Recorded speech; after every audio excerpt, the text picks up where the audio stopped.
So for the tracking and the prize compliance this week, our action steps are we're going to continue to keep a Google Sheet log. There's going to be a new one and it's already set up. If you have not already got a text from me because you're watching this video before I've sent the link out, I will be texting that link to everybody so that you'll be able to have easy access to the new log. You will notice that it's still going to ask for the date and time.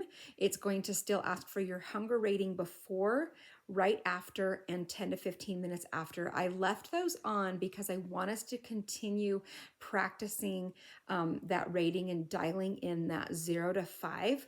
So I left that in there. And then the addition is going to be putting, writing down what you're eating. And I want you to be specific. I don't want you to be so specific as to like measure your food or weigh your food or anything like that, but you can use like a hand portion. Like I had one palm serving of protein, which was chicken or a steak or a piece of fish or 2 eggs, that kind of thing. So the more specific you can get, the better. You know, I had about a fistful of vegetables or a slice of bread with some butter on it, those kinds of specific foods.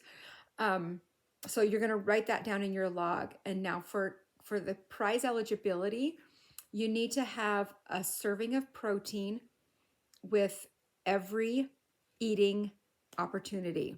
Okay. I want to focus to here. This is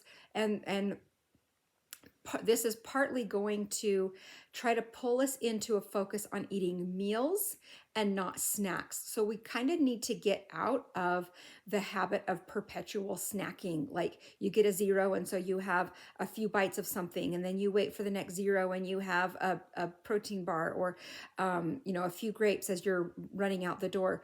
Those kinds of things. I want to make sure that we're getting back to that basics of sitting down and having a meal when it's time to eat. Okay, that I know it seems unimportant, but it really truly is important if we want to make sure that we're in a calorie deficit that's going to allow us to lose weight. It helps us to be mindful. So maybe I'm hammering on this a little bit much, but I really think it's important. We need to focus on eating meals and not just be in perpetual snack mode.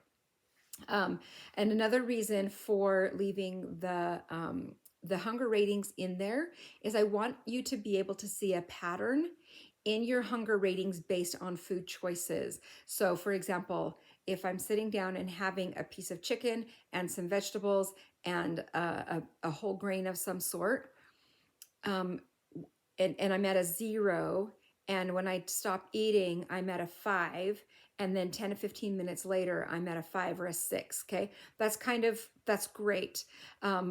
Whereas if I'm at a 0 and I grab a handful of something and, do household chores or whatever, and I, felt like I was at a 4 when I stopped eating that, but then I was at a 2, 10 to 15 minutes later. Okay, that's not a meal. We want to get 0 to 5. And then be done eating until our next 0. That's kind of the rhythm we're looking to get into.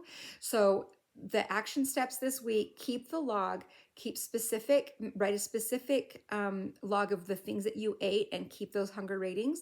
And I want a serving of protein each time you eat. So it's a meal, and we're going to include at least 1 serving of protein. It's okay if you have 2, but we want at least 1 serving of protein. So if you're eating 2 or 3 times a day, you're getting those 2 or 3 servings of protein. And, just for the sake of what does that look like? I'm okay with a protein shake. We'll go into some stuff later next week about why that's not as preferred as like a piece of chicken. Okay, so chicken or beef, eggs, bacon, Greek yogurt, jerky. You guys are familiar with the protein sources. So we're looking for a serving of protein with every meal, and we want to have meals, not snacks, as much as possible. So there's your action steps for the week.